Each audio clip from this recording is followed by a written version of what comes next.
इस्तग़फ़ार पढ़ने के 3 फायदे। काफी लोग होपलेस हो जाते हैं कि मैंने अपनी जिंदगी में इतने गुनाह किए हैं, अब तो मेरा कुछ भी नहीं हो सकता।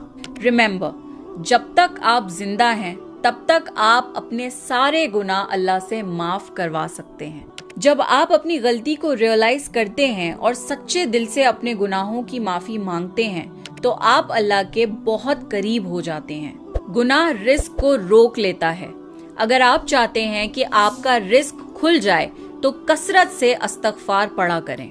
कोई भी सेंसिबल इंसान अपनी उंगली या अपना चेहरा आग में नहीं डालेगा, चाहे वो 1 सेकंड के लिए ही क्यों ना हो। यकीन मानिए, जहन्नुम की आग दुनिया की आग से कई हजार गुना ज्यादा गर्म और तेज है। आप वहां पर 1 सेकंड भी नहीं गुजार पाएंगे।